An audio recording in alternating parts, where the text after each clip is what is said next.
सभी को राम राम। एच के पैलमिस्ट्री यूट्यूब चैनल में आप सभी का स्वागत है। आज हम चंद्र मंगल योग के बारे में बात करेंगे। चंद्र मंगल की हथेली में कौन सी रेखाएं होती हैं, यह आपको एक चित्र, यहाँ मंगल है और मस्तिष्क रेखा अटैच रहता है और उसी में से एक रेखा चंद्र पर्वत की तरफ जाती है। जो चंद्र पर्वत का उभार लिया हुआ रहता है उसे चंद्र मंगल योग कहते हैं। जैसे कि इस हाथ में देखिए 3 रेखाएं बनी हुई हैं। तीनों रेखाओं में यह मस्तिष्क रेखा है और मस्तिष्क रेखा से एक रेखा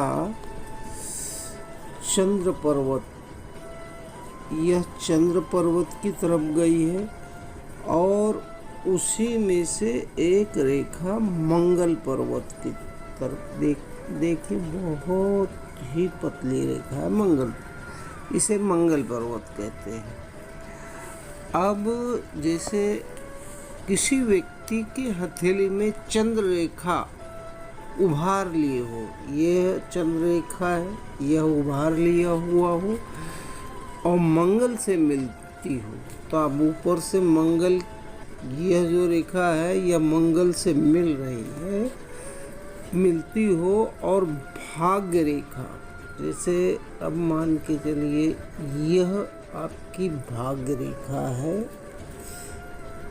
तो यह मस्तिष्क रेखा से अटैच हो गई भाग्य रेखा, यह मस्तिष्क रेखा से अटैच हो गई मंगल की रेखा और यह चंद्र पर्वत पर से एक रेखा जो मस्तिष्क रेखा से अटैच है, यह चंद्र पर्वत की रेखा चंद्र रेखा है। तो ऐसे 3-4 रेखा, तो भाग्य रेखा तथा चंद्र रेखा का निर्दोष होना, तो अब इस रेखा का कोई ऐसे कटा पिटा नहीं है, निर्दोष रूप से मिलना, उसको कोई काट छाट नहीं है और निर्दोष रूप से मिल जाना हो, तो उसके हाथों में, जिस किसी के हाथों में चंद्र मंगल योग होता है, जिसके हाथों में ऐसा योग दिखाई देता है, वह अपने जीवन में आर्थिक दृष्टि से अत्यधिक संपन्न और सुखी होता है। धन कमाने की कला उसको आती है। ऐसा व्यक्ति अपने संबंधियों तथा भागीदारों के साथ चालाकी भरा व्यवहार करते हैं तथा जीवन में कई स्त्रियों से उनका संपर्क भी रहता है। चंद्र योग का वैशिष्ट्य एक ये भी है कि ऐसे मनुष्य एक तो चंचल मन के रहते हैं और सुंदर भी रहते हैं। तो चंचल मन के रहने के कारण वो कई स्त्रियों से संबंध भी बनाते हैं।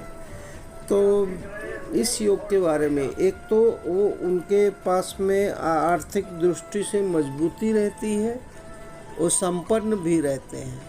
तो चंद्र मंगल योग जिसके भी हाथ में होगा, यह मान के चलिए वह व्यक्ति भाग्यशाली होगा।